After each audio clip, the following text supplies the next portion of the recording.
Okay, we're live. Hi, All Catherine. right. How are you? I'm good. How are you, Luciana? I'm doing great. And this is WLJA, Common Law Under God. I'm Luciana, and this is Catherine Hine, a resigned attorney of 40 years from the state of Ohio. It's been quite a week, hasn't it, so far? Yes, it has. Yes. Um, I I wanted to start off with because we were going to talk about basically what we're calling war, because we're in a time of war and rumors of wars and all kinds of stuff, and this is some of the stuff that our Heavenly Father has had to say about war, and that one is from Proverbs. The horse is made ready for the day of battle, but the victory belongs to the Lord. Deuteronomy 20, verses 1 through 4. When you go out to war against your enemies and see horses and chariots and an army larger than your own, you shall not be afraid of them, for the Lord your God is with you, who brought you up out of the land of Egypt. And when you draw near to the battle, the priest shall come forward and speak to the people and shall say to them, Hear, O Israel, today you are drawing near for battle against your enemies. Let not your heart faint. Do not fear or panic or be in dread of them. For the Lord your God is he who goes with you to fight for you against your enemies to give you the victory. That's correct. I love And that. and And here's another one. Psalms 144, verse 1 through 2. Blessed be the Lord my rock, who trains my hands for war and my fingers for battle. He is my steadfast love and my fortress, my stronghold and my deliverer, my shield, and he in whom I take refuge, who subdues people under me. And then finally, uh, Matthew 5:9. Blessed are the peacemakers, for they shall be called sons of God. Finally, Romans 12, verse 18. If possible, so far as it depends on you, live peaceably with all. And that's all I'm gonna say. But yeah, that's nothing like what we're living with now. yeah, And I think there's just a lot of lies been put out there about what um, our so-called government can do almost anything if they call it war. Well, we're at war, so we can do this, we can do that, we can do this other thing. But really, what is war? Um, and I'm saying it's a euphemism for mass murder. Isn't that really what it is? Now, if it's a defensive war, that's just people defending their homes and their families. And if you have to be organized in your communities to do that, that's I don't think there's anything unlawful or sinful about that. Um, and we must do that. We must defend ourselves. But we've we've taken to we've exaggerated that, or we've allowed them to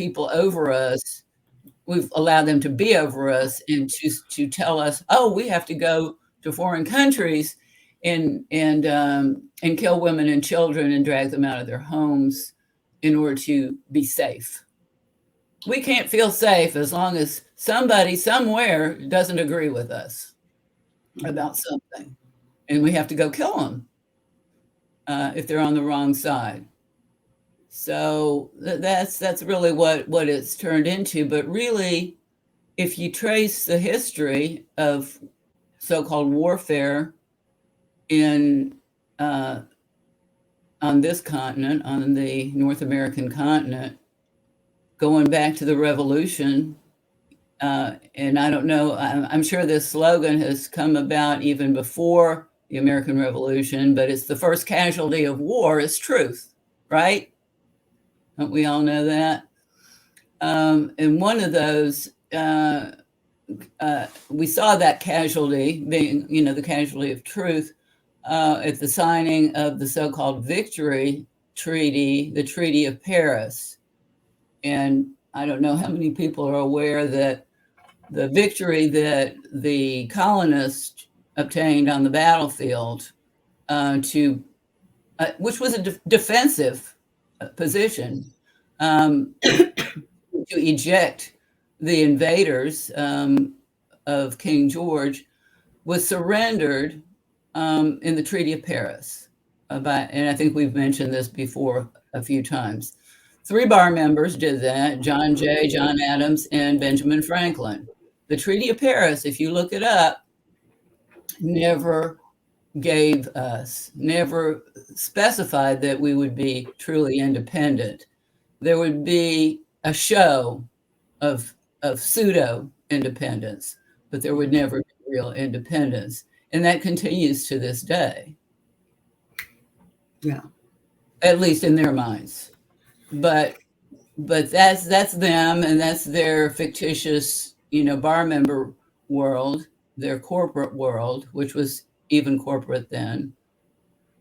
And then that continued with our, I won't even get into the War of 1812, but the Civil War has been written about extensively, and that was basically, a lot of people have different opinions about what that was actually about.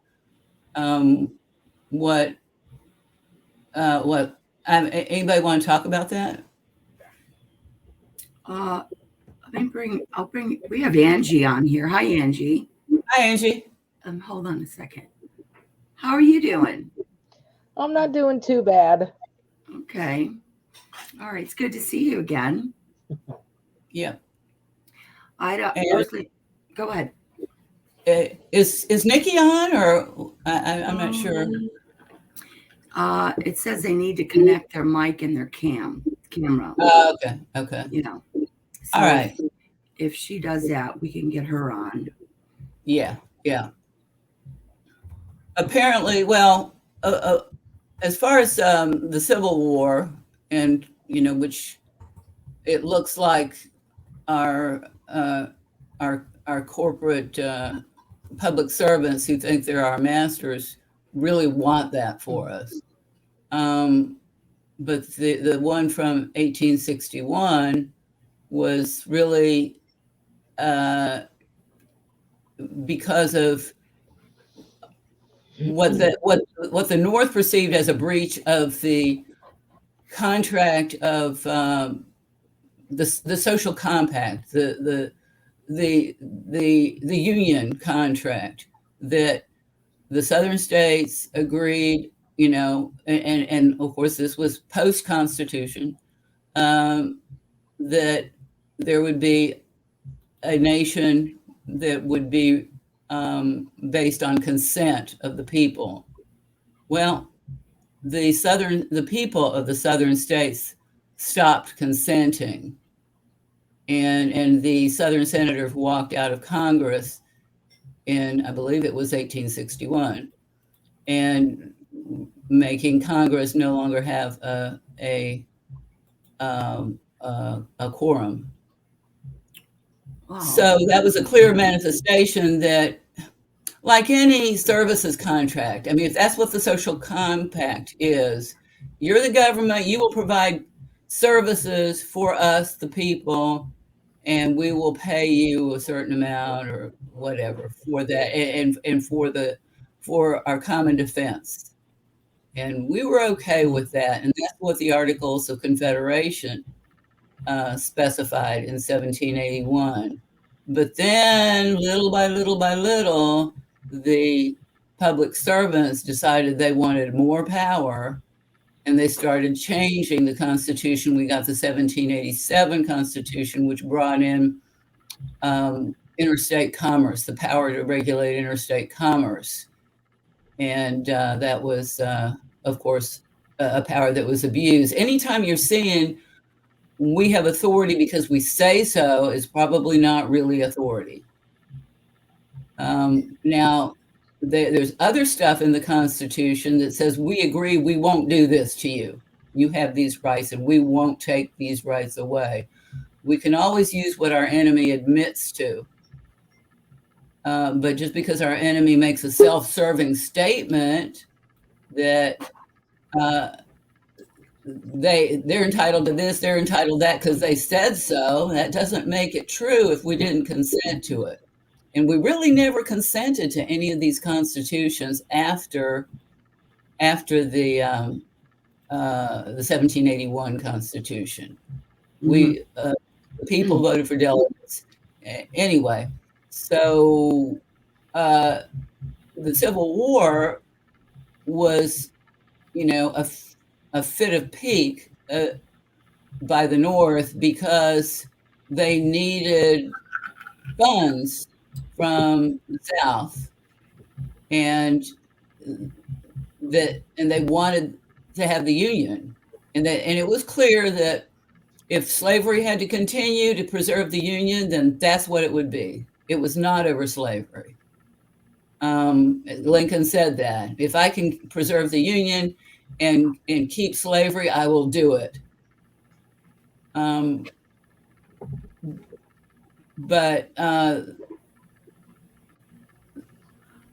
let us find a way to fool the people to have them believe otherwise, I think. Yeah. Well, what Lysander Spoon talks about is, and normally if you have a contract, let's say, we will govern you and you will accept our governance, and you will pay us, or you will do this or that. And then there's a breach, or that you decide, I don't want your government services anymore. Let's say you decide that. I mean, if you're in contract with your government for water services and you don't need the water services anymore, you can just stop getting the water services and maybe get your water somewhere else. Now, nowhere in any Anglo-American law before the Civil War or since has it been a remedy that if one side breaches or they think that the other side has breached the contract by, we're out of here, we're seceding, that, okay, well, you breached the contract, you breached the social contract, so we get to kill you. That's never been a remedy for breach of contract, even if there had been a breach of contract. Yeah. Which is another issue. Yeah. So that kind of set a precedent, I think, that the corporate, the people running the corporate government could kill you if you disagree with them. So is that government by consent? The words are still there in the Constitution that it's a government by consent. What kind of consent is that if when you withdraw your consent, they might kill you? Right. They call you domestic terrorists and they call you crazy. You don't know what you're doing. You can't do that. That doesn't work. So, hi, Nikki. How are you? Hi, Nikki. I'm doing fine. Good to see you guys, or girls. Good to see you too. I'm very impressed with your shows. Thank you. Thank you so much. Yeah, Nikki's got a lot of information on modern history about the composition of, I don't know, what I consider the spin-offs of military, there's not a whole lot of difference. There's a lot of crossover between military and police. And want to just mention too, as far as police power, that's there's nothing inherent about police power. That was something that was invented by black-robed wonders in the 19th century. We have to have it, therefore we do have it. And it didn't matter if the people didn't think that we had to have it. So that's kind of where we got that. And you're always saying, of course, military is comprised of, or more so, police are former military typically. And because the skills involved in both pursuits are very similar, and that's really an issue. And one thing I want to mention too is, and we found this out when we did the Plaster versus DeWine case back in 2021. We found out that the people that were involved in enforcing the all kinds of COVID crap. This was even before the jabs. The people enforcing the mask mandate. Right. The plan was that they would be military, and so we named the people because we always do that in common law. We never look at their corporate labels, and we found out that at least one of the people that we had named, and because DeWine, the so-called, the CEO of State of Ohio, had named him because the thought was that we're going to organize the military, and they're going to go maybe door to door. They're going to be at shopping centers. They're going to be here, there, and everywhere enforcing mask mandates. And probably what they really wanted to do, they were already getting ready for, was to force the jabs on people. And there was some precedent for that after, I don't know how many of y'all remember Katrina. When was that? Back in the 90s, something like that. And New Orleans, Hurricane Katrina, and the use of cops. I don't know if they were FEMA cops or they have all different names. They're all corporate. Every one of them are corporate, and they were going door to door. I remember that they were going door to door in the outskirts of New Orleans to very wealthy looking homes, and they were grabbing people's guns by force. Yeah, and this was. Oh wow! I didn't know that.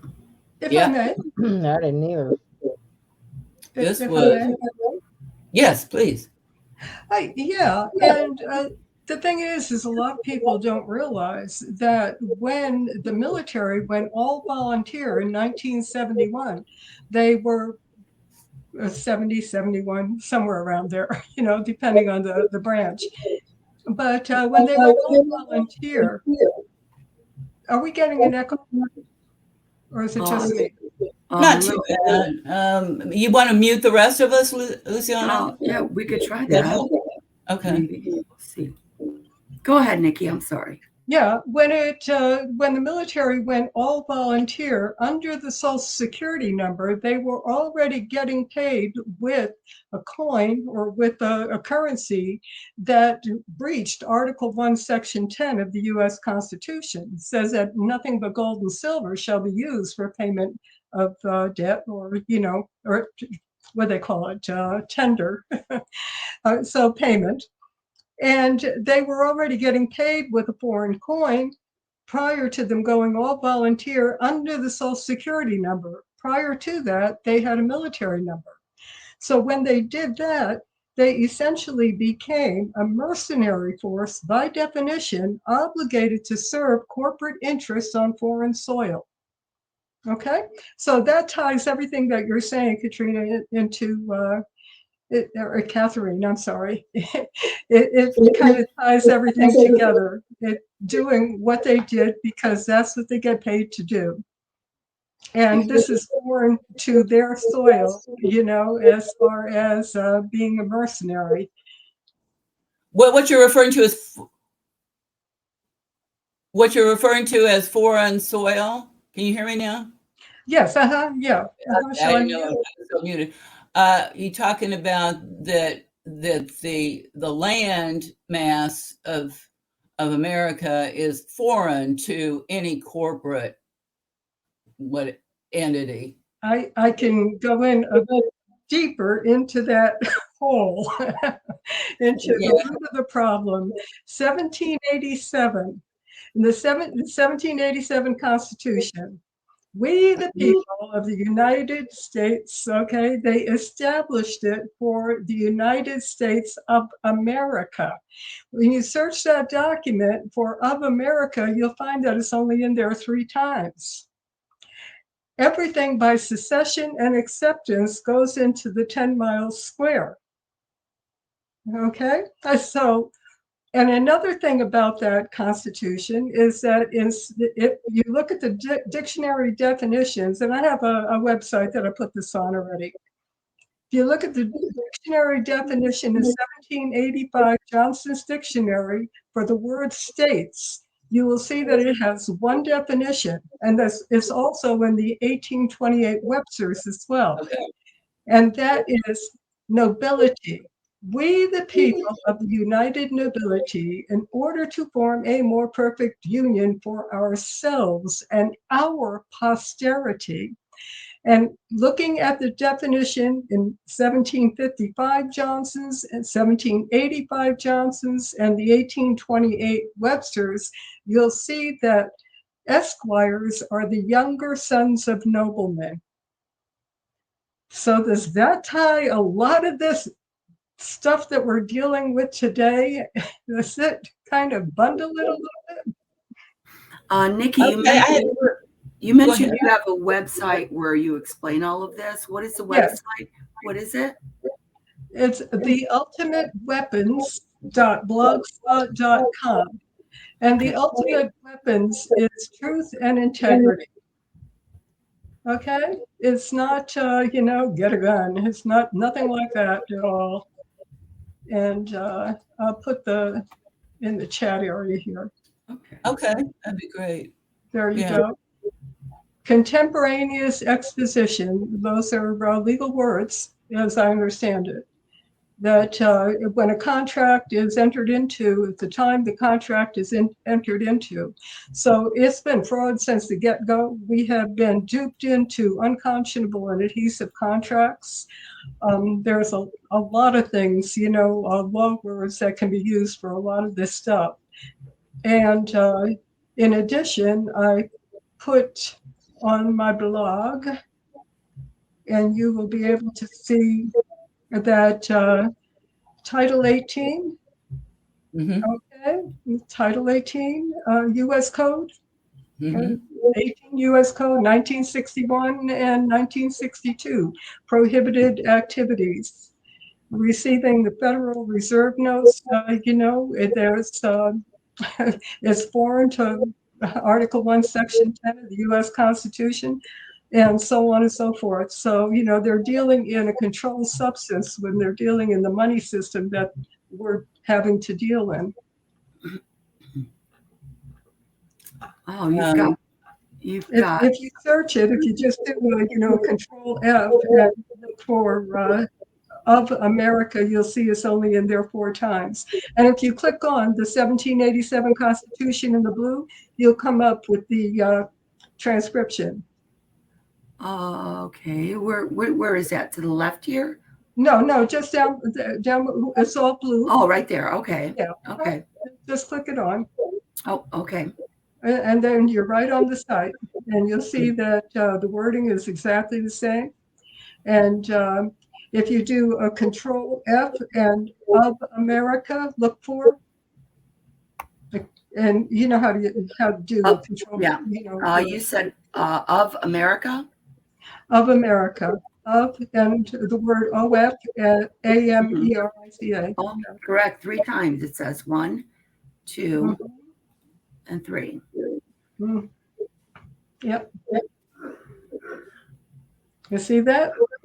And if you look at secession, CESSION, and acceptance, it doesn't, one word or the other. Yes, Article 1, Section 8, Clause 17. Oh, it refers to secession? Yeah, well, you see this right there. Yeah, I think you're in there. It's very small on my screen.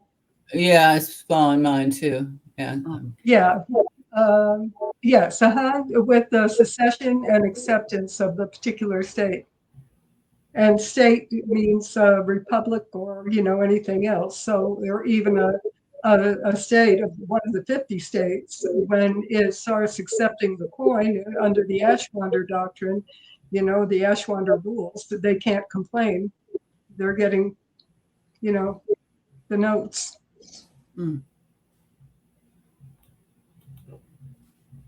What's the Ashwander rule? Ashwander, just while you're on your computer, just type in Ashwander rules and Ashwander versus Tennessee Valley Authority, where it talks about current. Okay. You know what I'm talking about. It's 1930s, I think, or 40s, early 40s. They were already moving toward. Yeah, you probably know that.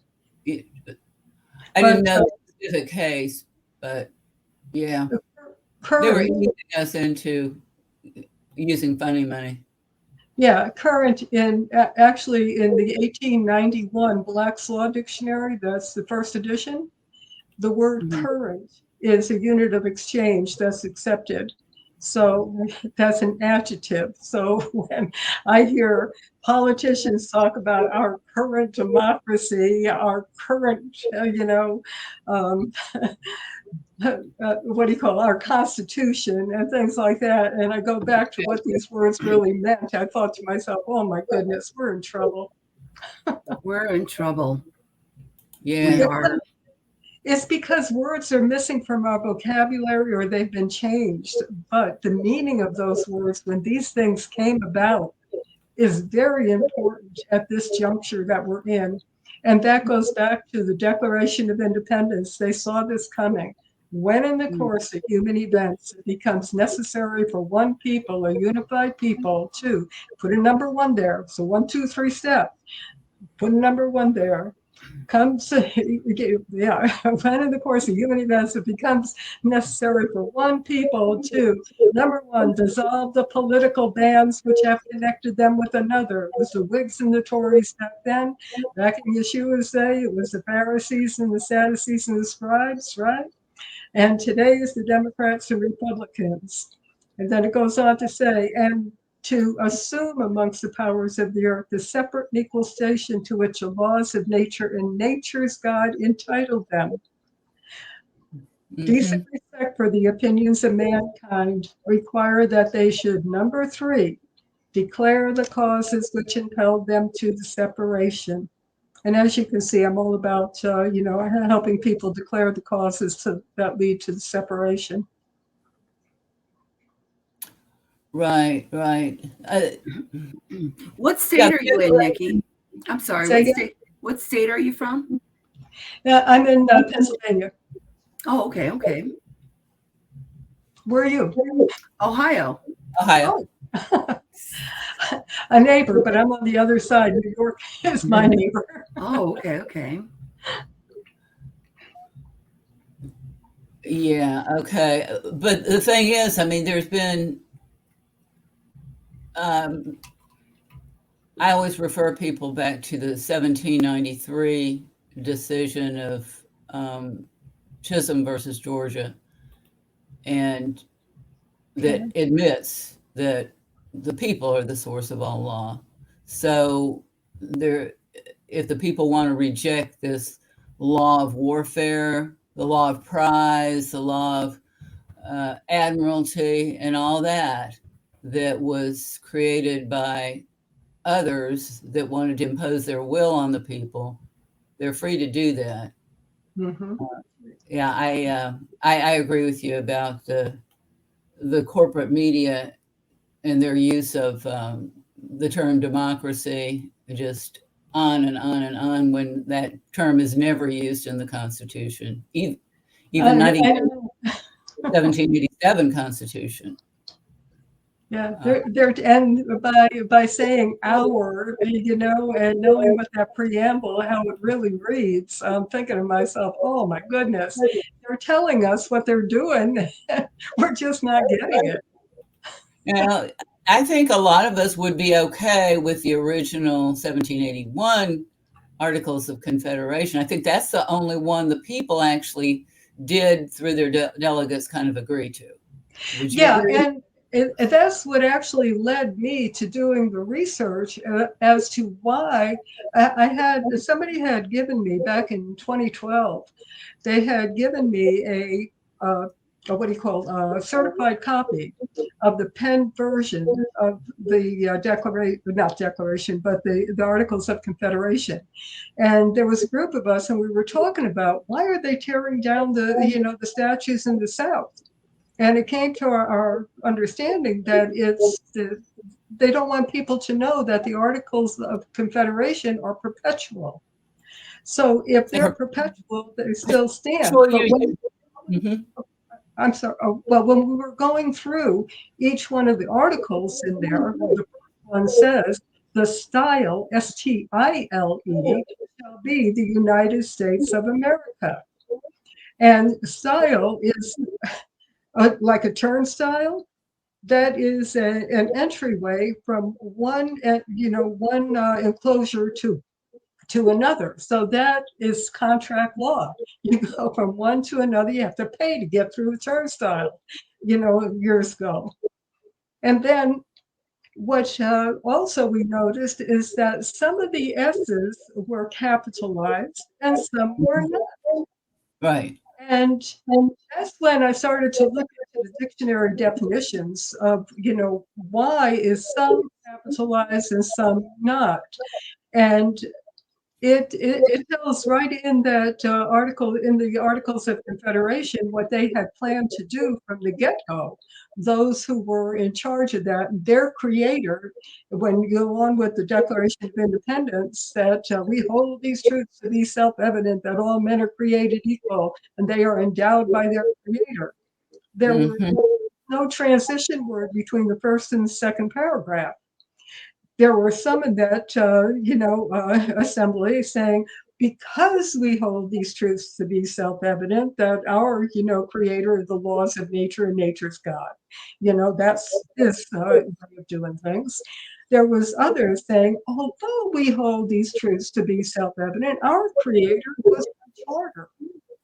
So, I mean, it's kind of like I almost found myself sitting there, in the assembly, listening to what was going on and reading the Federalist Papers and stuff like that. Just very, very interesting. Yeah. Are you suggesting that because we know that the founding fathers were non-Christians, were deists? Are you suggesting that they were referring to some other God besides the Christian God? Well, yeah, you can't serve, what is it, Elohim They and were Mammon. all Masons. We know that. Well, Mammon is a god, and Yeah, that too. and Eisenhower put into the the what do you call the allegiance to the flag, one nation under God. And it wasn't in the coin originally, but that got into the coin too, So the god Mammon is who I guess many are serving. Mm-hmm. Mm-hmm. And Mammon is a personification of wealth, right? The personification of money. Yeah. Money, yeah. Yeah. Or the love of money, greed.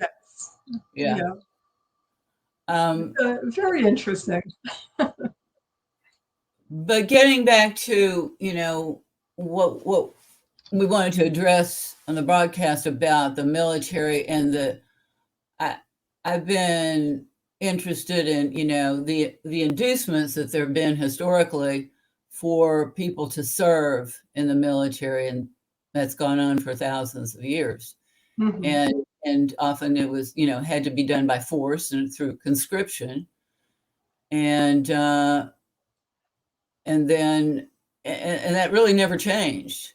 There would be honors heaped on soldiers, often posthumously, and that would be, I guess, incentive enough. Mm-hmm. And so few, certainly in my era of the Vietnam War, were just getting a little inkling that they weren't really fighting any kind of a defensive war or even helping the South Vietnamese in particular, not the people of South Vietnam. They were, in fact, a lot of the shelling that was going on was to hide the noise of oil well drilling, which was the real interest in being over there. There had to have been something going on, that's for sure. Mhm. And But even further back than that, Korea as well. and I was trying to find some information about the returning World War I veterans that were promised all kinds of honors and financial benefits upon returning in one piece from the European battlefields. And they were greeted with, they were fired upon when they protested, I think, in DC. Oh, wow. World War One? I didn't know World that. War I, yeah. And I think Pershing had something to do with it, General Pershing. What strikes me about World War One is that poem, "In Flanders fields where poppies grow." So was this the pharmaceutical industry that, It was just emerging. I mean, Rockefeller needed a place to dump the debris from his gas and oil business, and he thought the pharmaceutical business would be a convenient dumping ground, a little side business. No idea that it would become the bonanza for him that it did become. But yeah, and a lot of sickness came to people at the time of World War I because of World War I and the chemical weapons that were used then. I think really for the first time on a mass scale, poisoning was being used. Maybe it had been used before, I don't know, but it seemed like on this type of scale, World War I is when it first happened. And so you had also, there was industrialization going on and all the pollution that came from that. And then all of a sudden, for no reason, out of nowhere came Spanish flu. Remember? Yeah, well, which had nothing to do with Spain.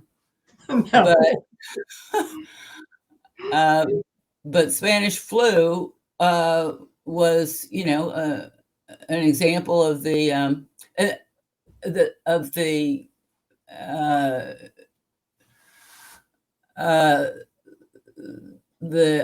destruction of the immune system of people at that time who were not used to all the electrification, all the chemicalization, all the industrial pollutants, the decreasing availability of the type of medical treatment that they were used to as it was becoming corporatized. Even then, a little bit, at least it was becoming influenced a little bit by the new pharmaceutical businesses. But that's when they did the experiments to see about the contagion theory. They were testing the contagion theory, which had already been disproved in the 19th century. And they were unable to get people to become ill with Spanish flu by no matter what they did. They were taking mucus from cadavers that had died from supposed Spanish flu, and they would implant that in the nasal passages of healthy people. They could not get people to get sick. Right, and homeopathic stuff, yeah. But yeah, as far as the honors that had been at one time heaped upon the military to induce more military service, that lie kind of got exposed when the vets returned from World War I. But even before that, during Reconstruction, after the North decided that the fitting punishment for secession, for the apparent breach of the social contract, was death. And so when they did that, they wanted to impose military tribunals on the South after the treaty at Appomattox Courthouse. But let's see. So at that time, the people who had served to defend their Southern homes were tracked down and were threatened with the imposition of military tribunals, which, of course, if you ever thought you didn't have justice in one of the so-called civilian courts, you really didn't have any in the military tribunals. It was just, I hear you. yeah, just very, very rapid and very, very authoritarian. Yeah, So, and it's always been kind of like a thought in my mind that Lincoln's Gettysburg Address, 7 years ago, a nation conceived in liberty. Why would we need to reconstruct something that was conceived in liberty? yeah, it was totally nonsensical. Unless you are the nobility and their posterity, and Uh-huh. reconstructing, and what was important to them, their more perfect union was feudalism. And since the New Right, Deal, exactly. since the New Deal came in with the 20th Amendment, the 20th Amendment brought in the New Deal on a day different than any previous administration. Therefore, it was a silent coup that was brought forth by, the senators, that 17th Amendment senators, direct election of them in 1913, of course, when the Federal Reserve Act was passed. The 16th Amendment put a tax on people, and that was not supposed to be. And the 17th Amendment. The first decision interpreting it, the 16th Amendment, said this authorizes no new taxes. And I don't know what they did to get rid of that decision, but they got rid of it real quick. But that was the first decision interpreting. Yeah, that's why they needed the 17th Amendment, for the advice and consent of the Senate. Okay, so the advice and consent of the Senate under the 17th Amendment for the direct election of senators, what that did was breach Article 1, Section 3 of the Constitution, their own Constitution, their own contract with the people. Mhm. It breached Article 1, Section 3 that said that 2 senators shall be chosen by the legislature of the states to represent the state, and it doesn't go on to say to represent the state and the people, but I'm saying that because the state and the people, what that 17th Amendment did is it actually nullified the 10th Amendment, because neither the state. A subsequent constitutional amendment can't do that. Say again? A subsequent constitutional amendment can't chip away at an earlier one. Well, the advice and consent of the senators that are not bringing their, issues that they're advising and consenting on to the people or the state for their okay to go ahead and do what it is that they had been put into office to do. And they're put into office because of the Democrat and the Republicans, we need open ballots and stuff like that. I mean, there's just so much more to go along with this. And I'm probably not putting it in a ask questions. But that 1913 was a pivotal year in this country. Well, but everything was a progression, a step by step. That came after the Jekyll Island meeting, after they had, and that came after Mhm. around the same time as they got rid of some inconvenient banksters through the Yes, Titanic. and let me go back to, if you don't mind, I'm going to go back to the 13th Amendment. The 13th Amendment. The 13th original Amendment. 13th or the post Civil War 13th? Oh, well, both of them, because the first one that was in there, it said, there shall be no title of nobility without the consent of Congress, Yeah, without the right, consent. right. Okay, that's a key phrase, without the consent, because what it's saying is that, oh, we'll tell them they're not, going to be here, but we'll just give our consent, and we're going to take over anyway. So, the 13th Amendment, the other 13th Okay, Amendment, so you're saying that we really, well, of course, we the people can decide that the original 13th Amendment means whatever we think it means. Mhm. And I don't remember anything formally saying that you bar members, you esquires who accepted a title of nobility just under that of knighthood would be able to hold positions of public trust contrary to the original 13th.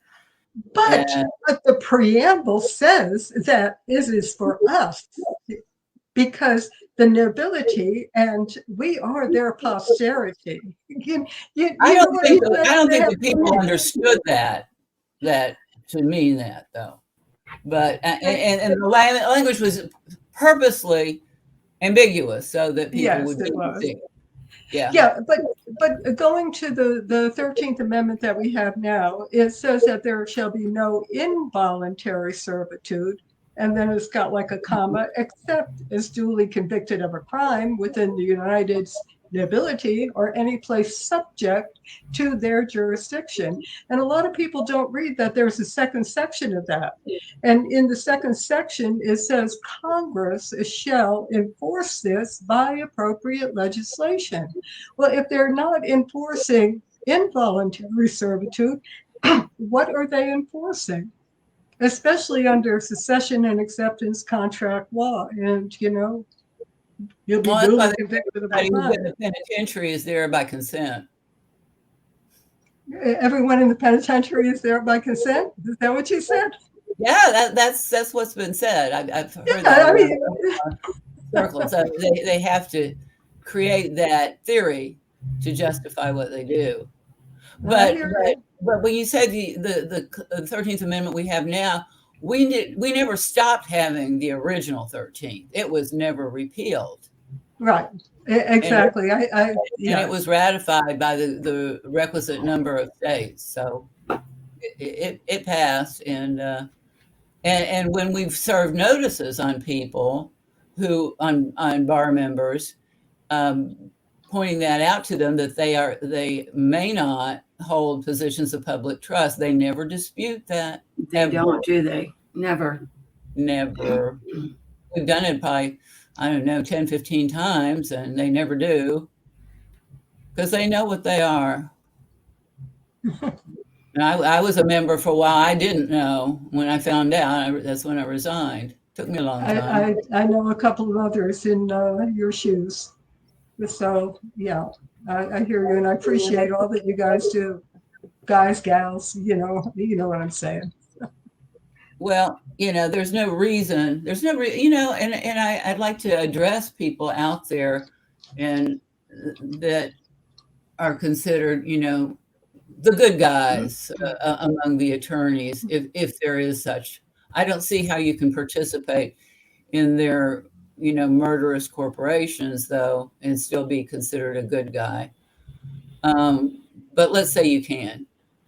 I would appeal to them to resign and become counsel to others as far as how the common law could work in their lives instead of and disengage from all the nonsense rules of the European bar guilds and sucking up to the black robe, bar members that are just corporate, stooges. And once you're free of that, and you're free of having to worry about, oh, what is the Office of Disciplinary Counsel going to say if I do this or this or this? Once you free yourself of that, you're actually free to help people, which is, I hope, the reason that people went into the practice of law to begin with. But, it's not possible to do that morally, ethically, lawfully. I don't think it ever was. And it certainly isn't now. It's even more obvious than ever that you participate, the client may think that your loyalty flows only to him or her, but that isn't true. That's right.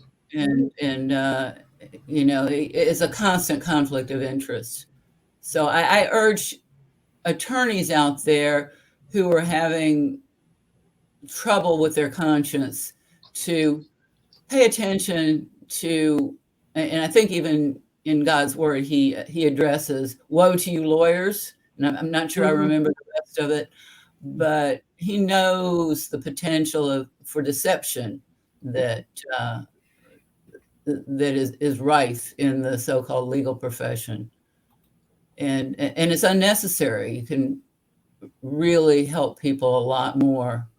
And it's not necessary to have a law degree to exercise your First Amendment protected rights to talk to people about what they're going to do about their problems with the cabal. That's all really it is. Yeah, Matthew 18. Yeah. I wanted to bring up, before we leave the Civil War and being punished for disagreeing, death for disagreeing, I wanted to bring up the hopeful. The good news is that we do have a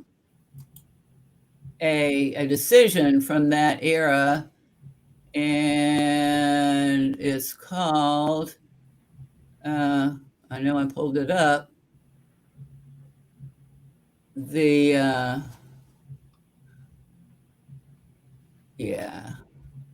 Ex parte Milligan, 71 U.S. 2, 1866, from their corporate United States Supreme Court. They admitted that it was unconstitutional to impose a military tribunal and where there's an up and running civilian court.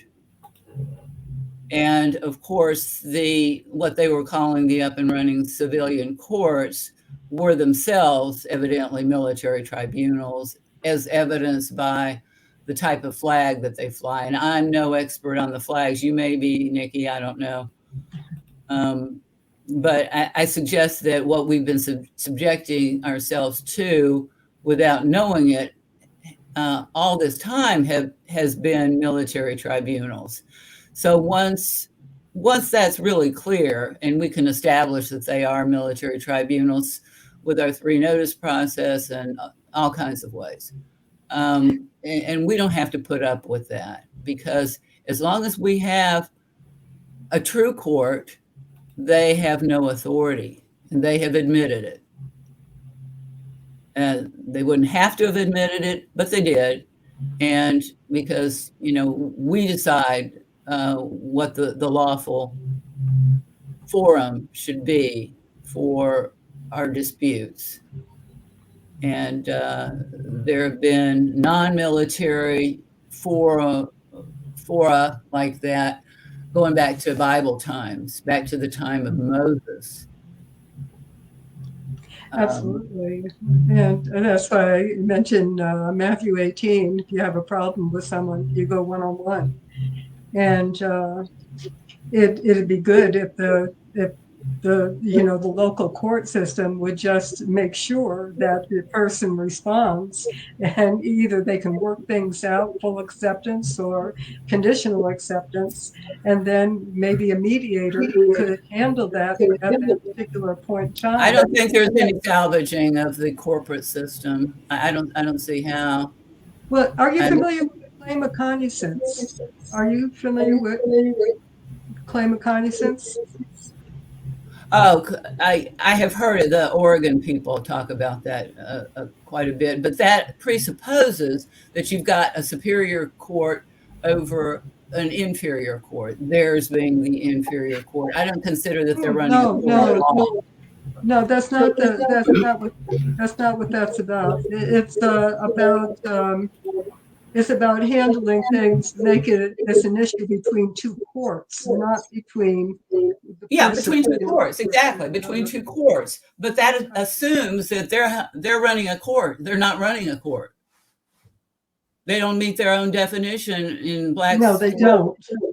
So Knutson's doesn't have anything, or however it's pronounced, doesn't really apply because you don't have two courts. You only have the people's court. That's the only court. You don't have, I hear where you're coming from. Yeah. Yeah, their corporate tribunal is just a facade. It's just Quasi-corporate municipalities and quasi-legislative, quasi-judicial. yeah, but I try and make this simple for people because it's not necessary. In order for us to free ourselves, we don't have to understand every nuance of the deception. Mhm. It's a very carefully, intricately crafted con game that's been going on for a couple centuries now, or even further than that. So we don't have to know every little nitpicky detail, and we don't need to know their justifications to know that we're not bound by their justifications. And their justifications, they had a good shot at it for a couple centuries and they've screwed it up. And as far as I'm concerned, I'm done. No more chances. They don't run a court because courts are run by a sovereign. A court is a sovereign and his suite, his entourage, and they aren't sovereign. And people need to understand that. And I know that they're demonizing the word sovereign, but it was always, even before it was demonized, it was a well understood notion that It's the character of the person. Yeah. Yeah, that a sovereign is one who has no accountability except to God. The character is something that by people who do what they do when no one's looking. So Yeah, character. Mm-hmm. They always do what's right. Right. So, I consider that they're the offices of any. If you give any of the constitutions, and I'm not even remembering now if the 1781 Constitution, which is the only one I think is an arguably valid constitution, I don't think that it even refers to, it doesn't refer to courts as such, or does it? Does it create I don't think it created the Article 1, 2, and 3 stuff. That didn't come till 1787, did it? I'd have to look back myself. I don't recall. Yeah, well, but anyway, we're the people and we can decide what the words mean, and like that one. And if you notice, the more recent the information is, like from their writings, the more perverted it is. So you're much better off going back, to the earlier, like you quoted earlier, the Blacks First, and they've got what are they up to now? The 7th or 8th, something like that. I like the 4th. Blacks 9. So I wanted to get into Well, the title of the broadcast is War Really Mass Murder? And I don't see how an argument can really be made that it isn't. Catherine, you had sent a few links. I don't know if you wanted to share any of those. Yeah, I've got one of them. Yeah, how about General Milley's unsent letter of resignation to Trump, Okay. where he talks about that he was considering resigning at that time. He never sent it, of course, but he was telling Trump that he was disgusted with the use of the military to create an atmosphere of fear in the American people. And of course, it's always been for that, the illusion that, oh, we have a military force because we need a common defense against outsiders who would want to attack us. And of course, that's never been more real than now, that others may want to attack us. I wonder why. So But this is read that, yeah. so I was just reading through this, and supposedly he resigned and sent a letter of resignation, but he never actually sent it in. Yeah, he was planning to resign, and then he didn't send it. So he didn't resign. I know, because we named him as a respondent in one of our notices of liability. He was still on the job. I don't like the guy, but I don't know. Maybe, who knows when he really wrote the letter? And who knows how many of these people who would be unable to justify their actions if we judged them on the basis of Bible law or common law, they wouldn't be able to justify themselves. None of them. They're all fomenting mass murder. They're participating in it. They're aiding and abetting in others committing acts of mass murder. So maybe he's getting his ducks in a row to, well, I was objecting. I thought about objecting anyway. So, I deserve favorable treatment, in the Nuremberg type tribunals that may come about. I don't think we're going to need a Nuremberg type tribunal. I don't think the first one exactly did the people much in the way of favors, but we got to take care of it.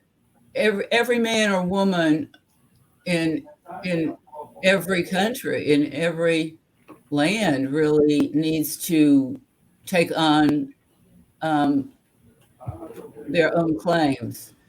If you were harmed by some policy of Joe Biden, and you can establish that, and you set out the facts, and you serve him, I don't care what his title was. I don't care what immunities he thinks he has. If he harmed you, then you can serve him with a claim and give him a chance to respond to it, which you won't do, and find him liable. You have enough of those people who've been harmed by these warmongers, murderers, for long enough, and they know that it's not gonna be good for them.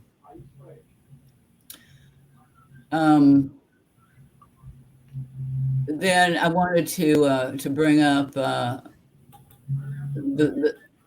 bleed over into the police power. I don't know if anybody have any comment about the police power and where it originated, anything like that. You probably know a lot more of the history of that than I do, Nikki, but my understanding is that it came from them. It just, one day in one of their corporate decisions, they said, we got the police power.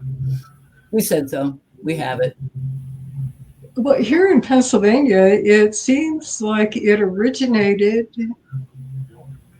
and I'd have to go back and look because it's been a long time since I saw that. But the state police was to enforce the banking law, and this was when gold was, confiscated. Mhm. So it was around that time. Maybe I'll find it by the end of the call here, and I'll share it with you so that you have that trust but verify. I mean, I might say words wrong or something.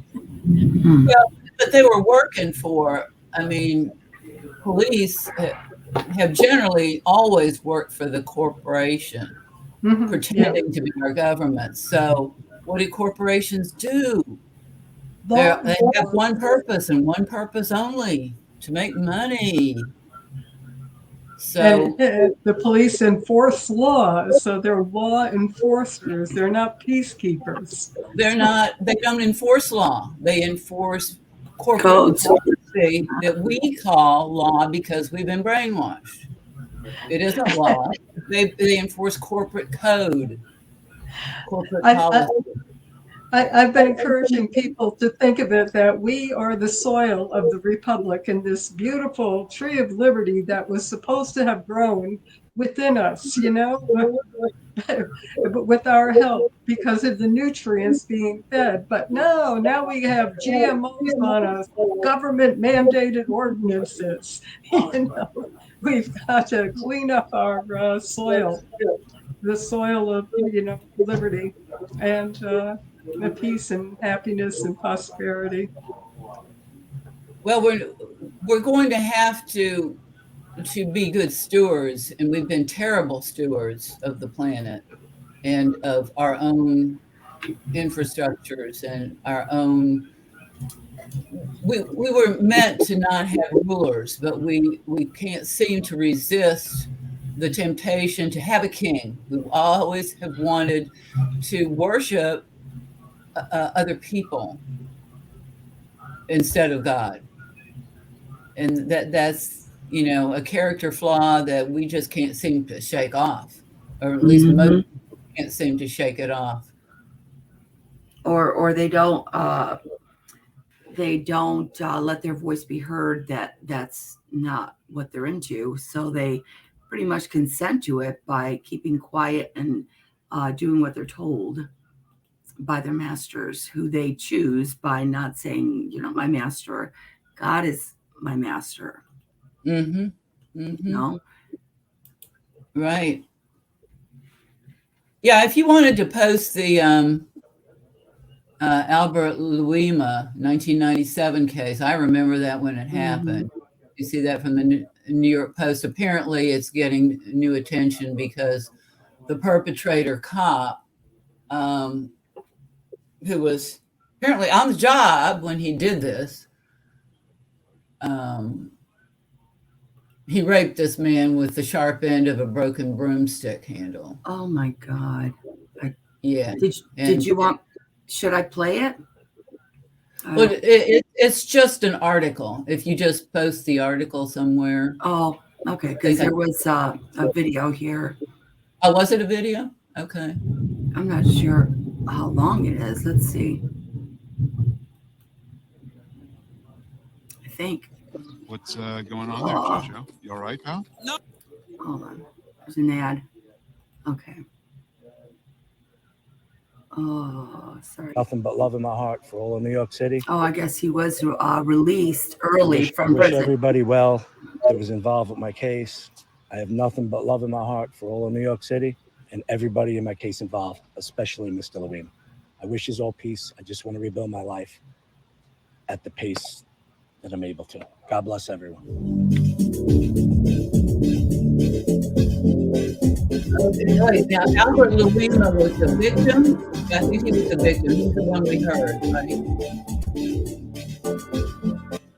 And Justin Volpe was the perpetrator cop. And this kind of attack on the people, at the time, it was really, really shocking. Can you really say that today we haven't gotten so hardened that doesn't seem so shocking anymore. Wow. He was awarded, or he settled for, I think, something like $9 million. And he was able to rebuild some sort of a life after that. Wow. But I just wonder how much of I consider that it's false Christian doctrine to say that I forgive an attack such as that. Particularly now, it'd be different if the perpetrator was penitent, but he's not. He's not. And he got released early, the perpetrator. Wow. Something similar happened to my son. And in 2009, and it was a completely different story. Nobody got arrested except my son for being a victim, and he never got any medical treatment, and never got any compensation either. Yeah, that's how it usually goes now. I don't bring it up because it's my son, but it was so similar to this case, and from 1997 to 2009, 12 years, the political climate has changed enough that there's a number of people out there who would still be rooting for that cop. Yep. Yeah, he can do whatever he wants to And today more than ever, it seems, it's almost some people are so pro police. They don't care what they do to people. They're always going to be on the police side because they're pro police. The police are out there to protect and serve is what a lot of people believe so wholeheartedly. They wouldn't dare think that a police would rarely do anything like this. But here's the kicker, people think, they believe the lie that they're there to protect and serve. They ain't there to protect and serve anybody but their corporate masters. They're not there to protect and serve us. And that was admitted by the United States Supreme Court in various courts of appeal and a number of decisions where they say that police agencies are not obligated to provide protection for citizens. Castle Rock versus Gonzalez, 545 U.S. 748, 2005 decision. And there have been other ones. I think I had mentioned the one, I don't have the citation handy, but the one that dealt with the two women who were beaten and raped for 14 hours and called the cops twice and they never came. And it ended up, that their case, using the corporate statutes and codes, of course, wouldn't happen in common law, but using statutes and codes, they said, oh, well, it's okay that they didn't come and help you because they have no duty to.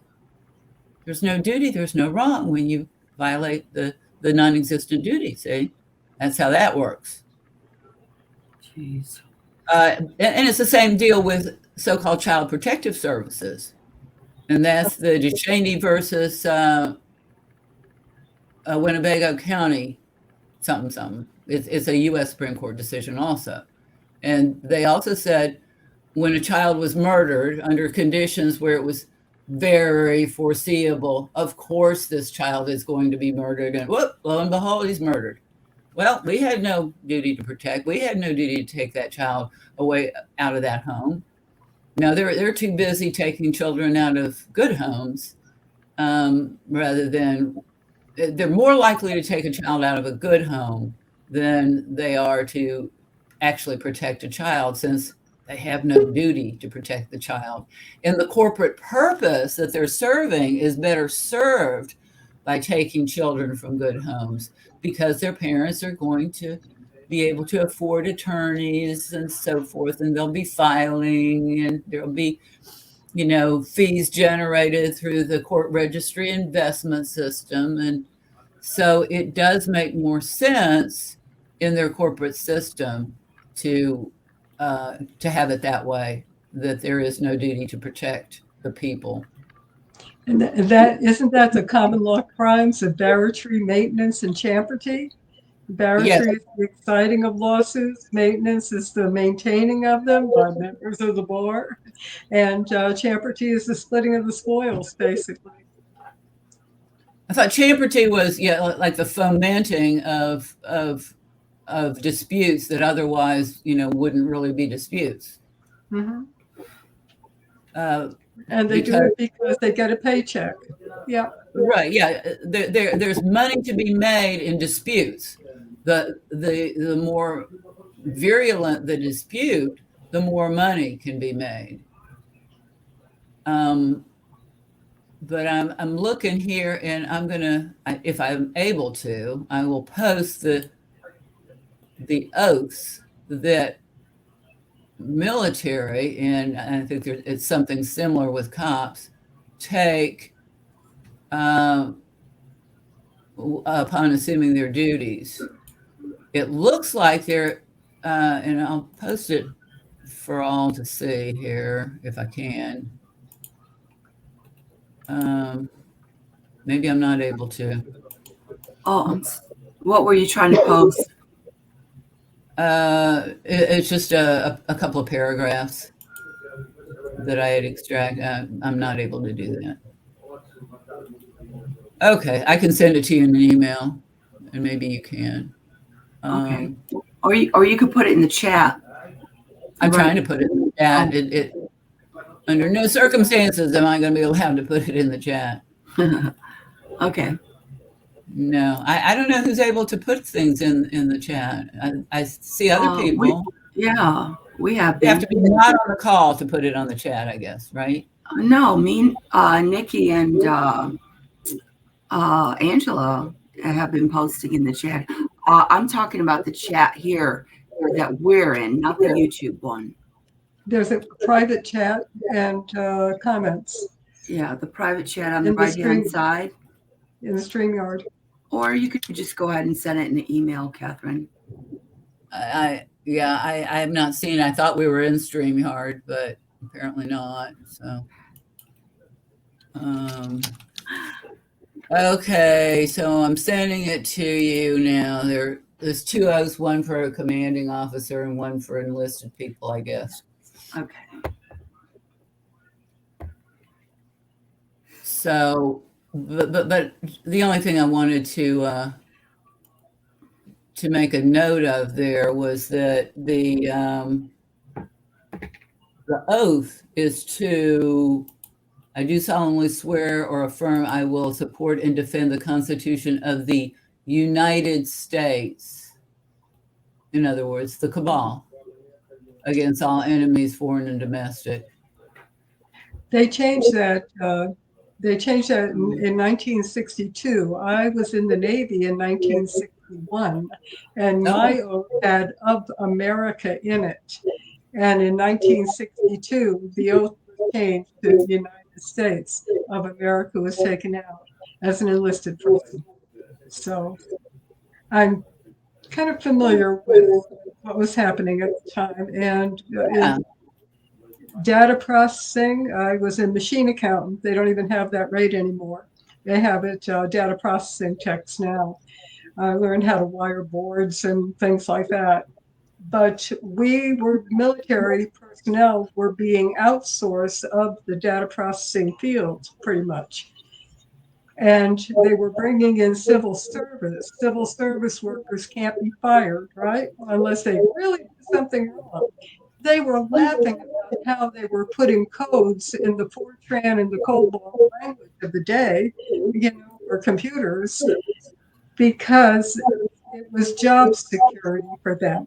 If there was an error, we'll find, we know where we put the stuff in, we'll just take it out. So, the voting machines and stuff like that, one of the first things I asked the officials who were putting these voting machines in is who is holding the codes for these machines. And what I was told that one or two people And all I could think of is that proverb, for a piece of bread, a man will transgress. So anyhow, I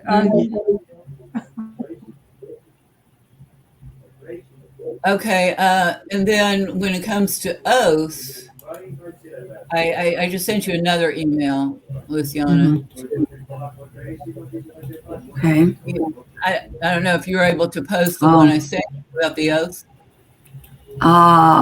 Where am I posting it? I don't, if you post it on the right hand side that other people are posting on, or Oh, okay. I could do that. Hold on. say it will not allow me to do that. Okay, on YouTube, you mean? Okay.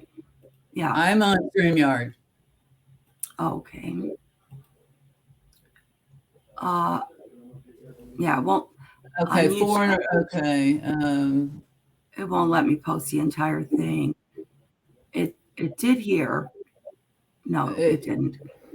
It won't let me do the whole thing. Okay. But there's a link that I could post that has it on military.com, right? Yeah, military. Right, Oh, right. okay, so If I'll you go to post. military.com and look for the oaths. Yeah. Okay, so I did that. I posted the. And then I sent you something else too. When it comes to oaths, there are alternative oaths that some of our so-called public servants or whatever they are taking instead of or in addition to the public oaths that they take. And I just sent you that. Did you get that about the Kol Nidre? I did. And I think if you just put the Kol Nidre itself in, it might fit in their little rules. I'm trying to Google it, and it comes up as something Jewish. It is. Yeah.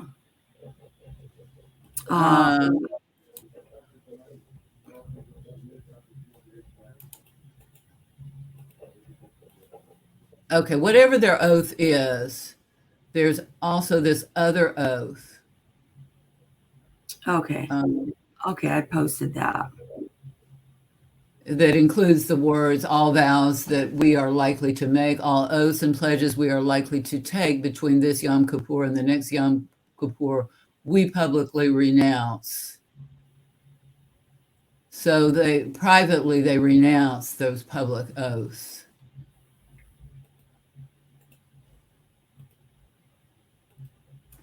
Okay. I mean, I'm not saying all of them do that, but a lot of them do. Yeah. We don't know because they don't tell us, you know.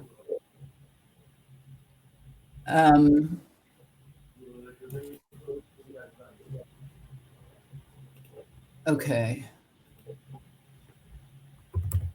All right. So we know that the people that are telling us that we're your military, we're your defense, as well as the ones who say, oh, we protect your communities, are just corporate employees. They have one purpose, and that's not to protect anybody except their corporate paycheck and the profits that lead to that. All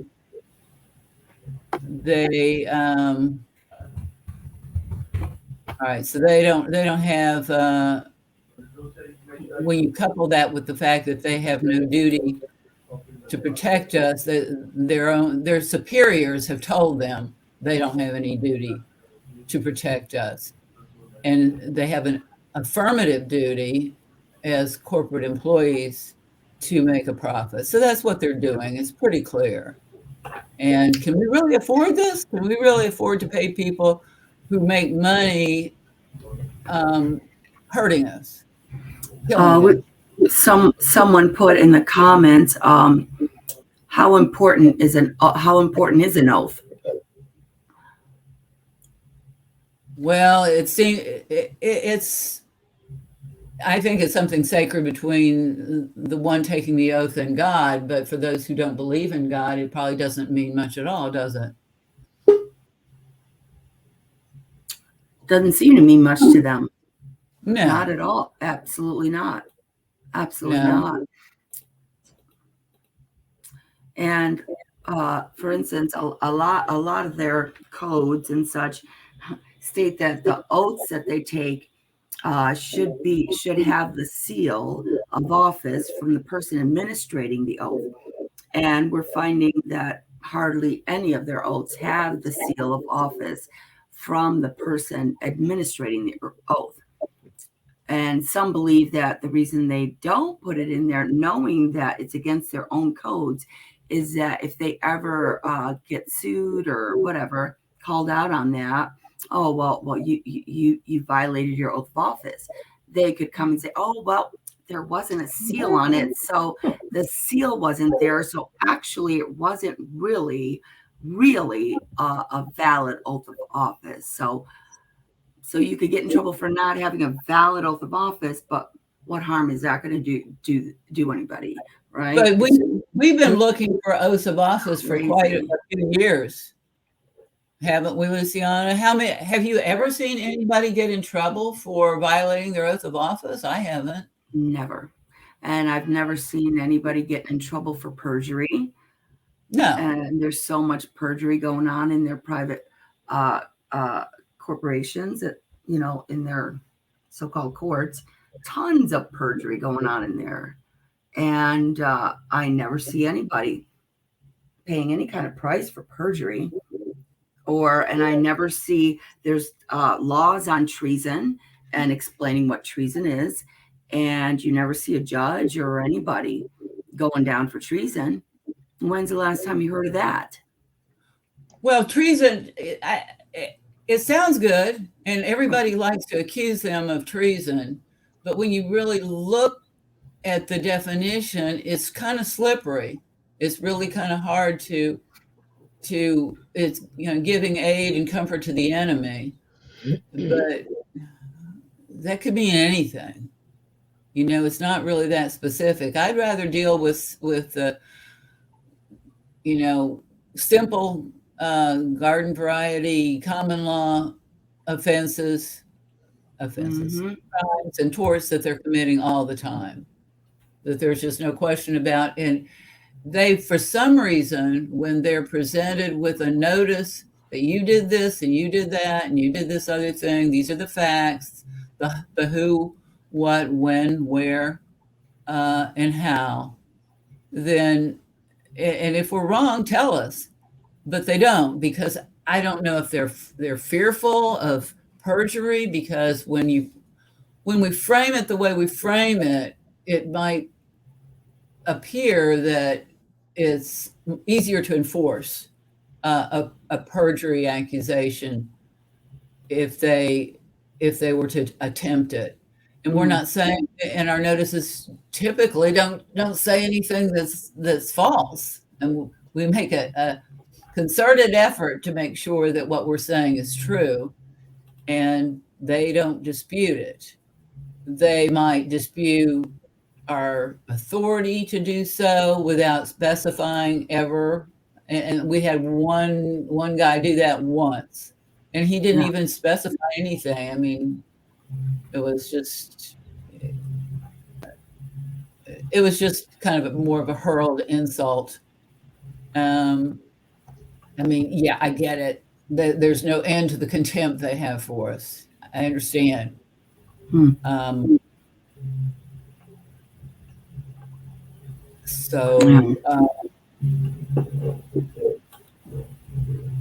Anyway, just before I leave the Ex parte Milligan, 71 U.S. 2, 1866 case, which is still, I think, going to be very powerful for us, because where it admits that our common law courts are probably the only things that stand between us and military tribunals, including their fake corporate tribunals where they display the battle flag. And in that, and this was a very serious matter in which the North was, or agents from the North were trying to get an execution of a Confederate soldier. Mhm. And they wanted the death penalty. And the U.S. Supreme Court, their U.S. Supreme Court, so-called, would not allow it. So, yeah, they like to say, well, those are old, antiquated cases. We're not. No, once you've admitted something, you've admitted it. We like to be in the position to tell them or ask them, were you lying then? Or are you lying now? Right, right. And they don't want to play that. They don't want to play that with us. So that's why, you know, our notices of liability are generally defaulted on. If they could dispute it, I believe they would. But the card they play best is the do nothing card. They're really good at that, and that's what we get. So I urge people to take another look at the reverence that we've been brainwashed into giving people who have served either in as code enforcers. I won't call them law enforcers because they don't enforce law, or military. And I have people in my family who were in the military, and they were generally in the Army Air Corps before it became the Air Force. And what a disgrace that branch of the military has become for those who know about the adrenochrome facilities that are found on some of their Air Force bases. Yeah.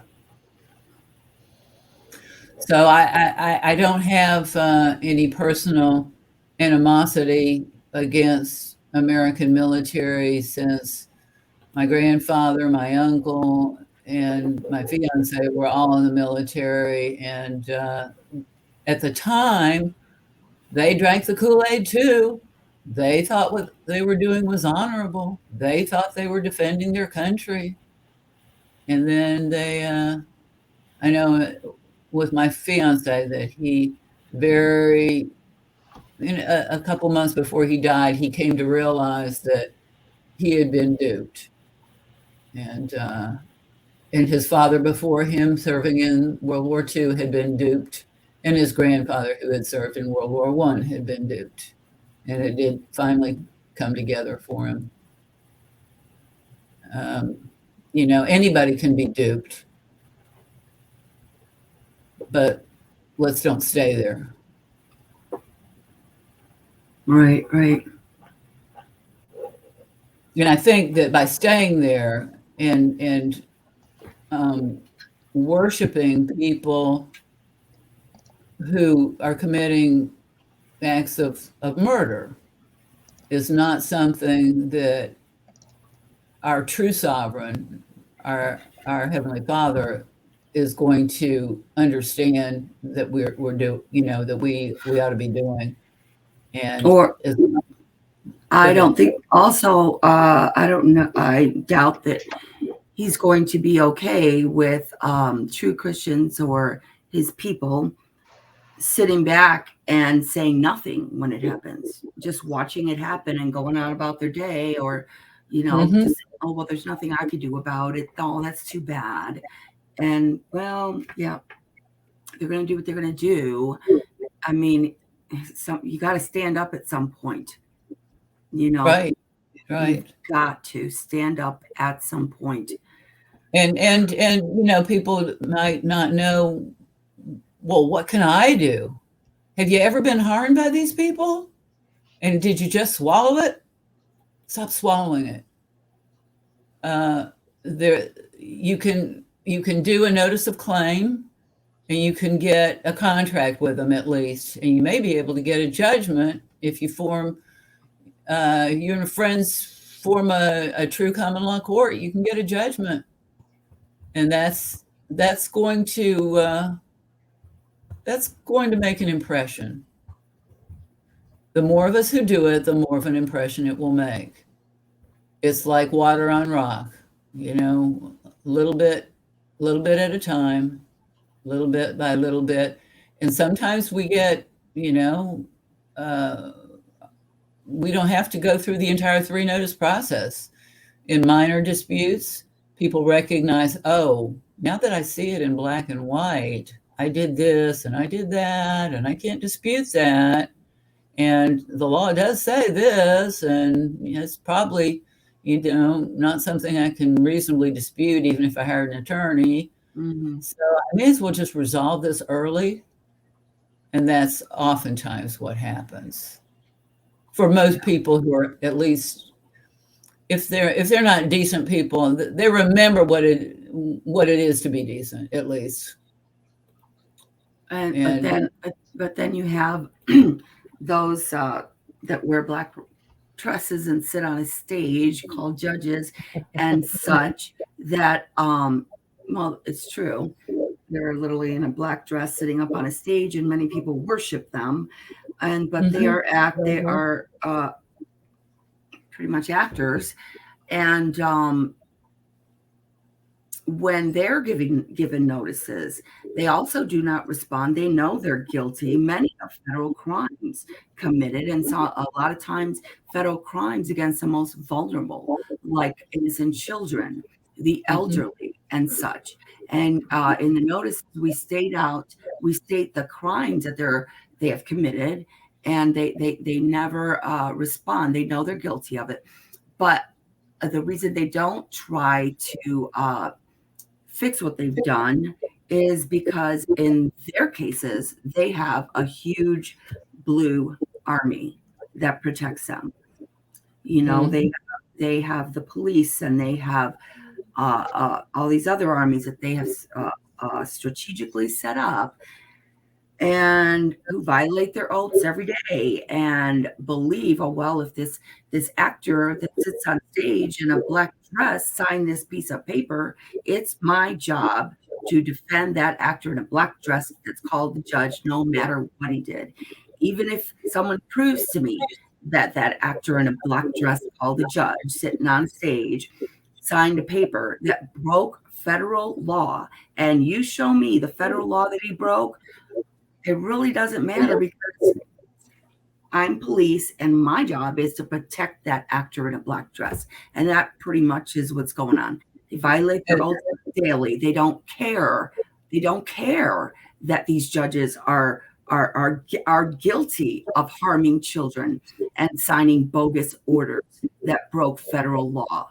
The police will defend and protect them no matter what.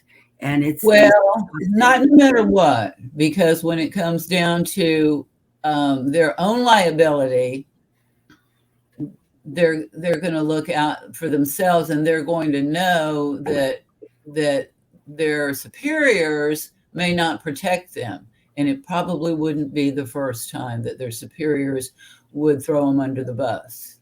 I mean, we know every time. It used to always be every time a child would be murdered, and when CPS was on the case, they would there would be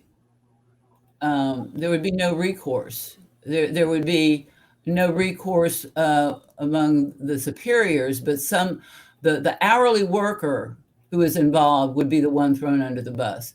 The executives, the black robed wonders, they would be protected, but it's always the lower ranking people who are going to pay the price for implementing the policies of their superiors. So they need to keep that in mind and wonder, do they really have my back? I don't think that they do. When push comes to shove, I don't think they can take that to the bank, that their superiors really will cover for them. And we've seen that with the military. You know, they have been betrayed by their own in the past, and they will be again.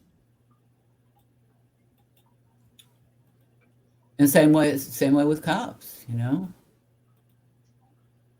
Yeah. Yeah. So they need to keep that in mind, and that they don't have any immunity that they think that they do. That's just a fairy tale, that immunity. And once we let them know and we do in our notices, you don't have immunity. You can't just say I was doing my job. That's not a defense. And maybe for some of them, they didn't understand that. They weren't told that before. I think you have to appeal to their own selfish motives, their own self-interest. They will not do what's right because it's right. They will do what's right because it's in their interest to do so. That's just, usually the way it is. Someone mentioned in the chat, they said, if a common law court goes after these judges, will that judge be worried? The common law court dies that we start does not have the police and military at its behest like the corporate courts do. And I just let them know that we are presently, working on a lot of things, but we have the Lord our God who goes before us. Mhm. And if they their army and their presence of the police force and all looks extremely frightening and is extremely large, but I think it's absolutely nothing compared to the Lord that goes before us. And we have to go back to who do you serve and who do you fear?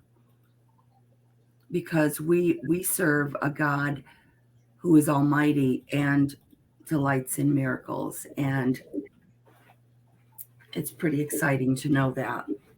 And we see a lot of miracles every day, and we may not see some things happen right away, but if I were on the other side, I'd be afraid of when it does happen, what's that going to look like? What is that going to look like for them?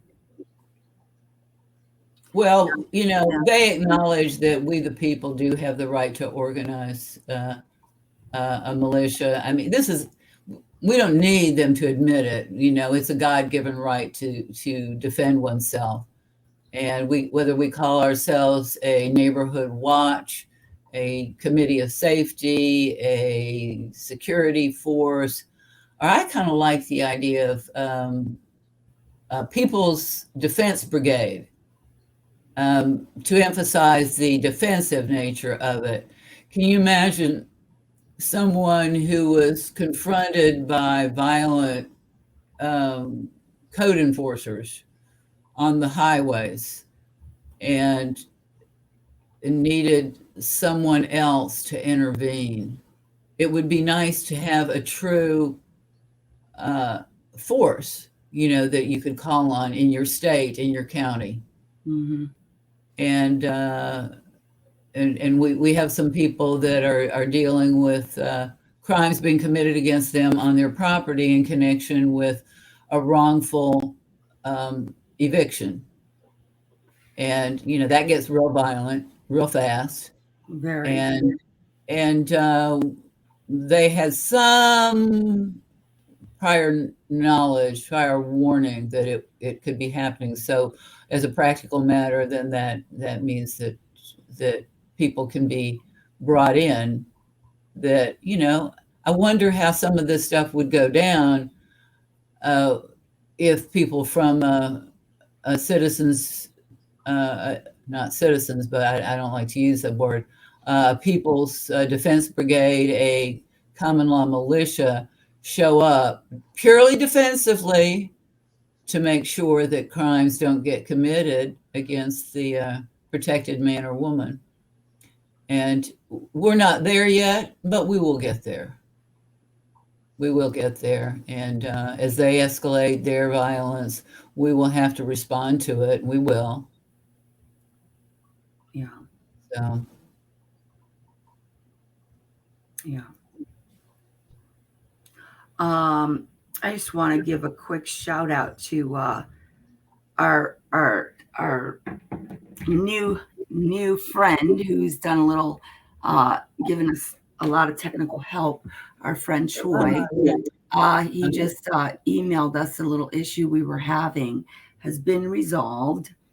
And you can see our pending notices on the court website, not only on the computer or laptop. We had an issue where people weren't able to see it on the phone. I think Angie was running into that issue too.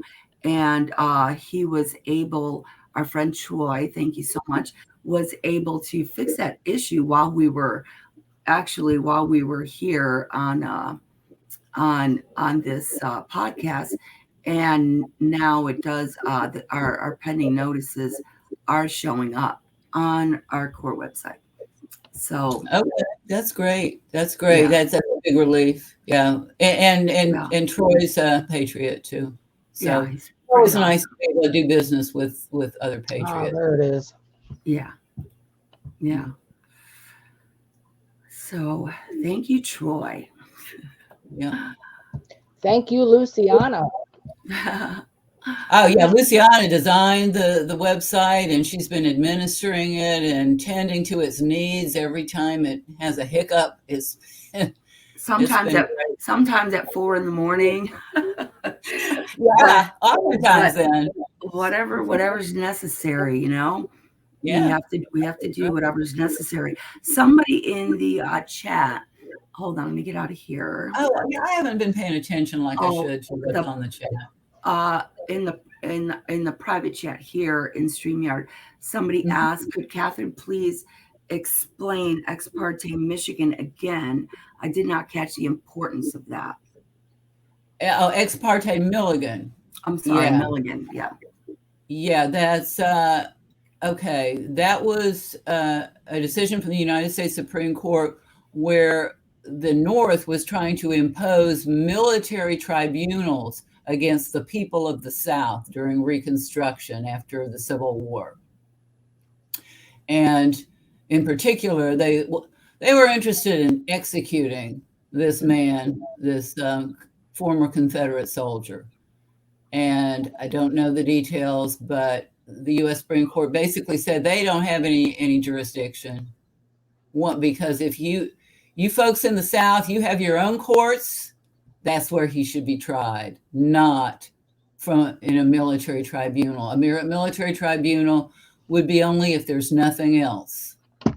That's why we have to supply the something else, or we're going to be subject to those military tribunals. Thanks for the question, because I want to make sure to drive that point home. Very important decision.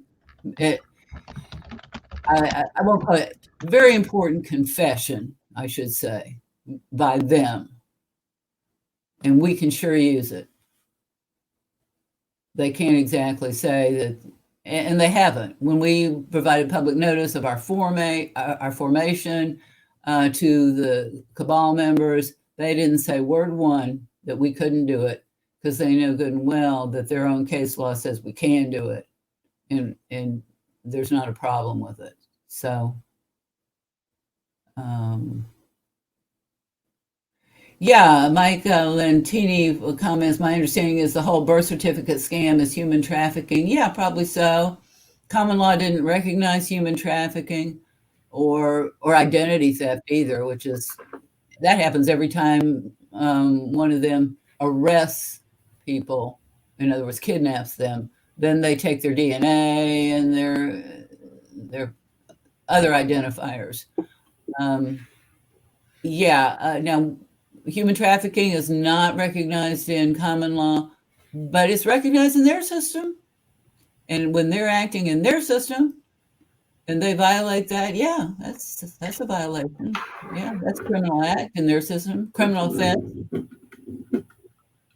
And it's also fraud. It's also in common law that would be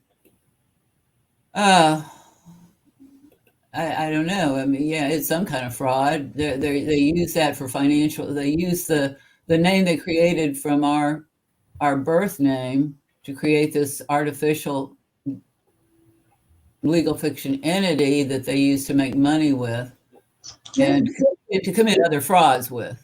You know. Yeah, it is kidnapping as well.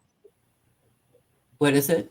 Kidnapping by the birth certificate and stuff like that, by coercion.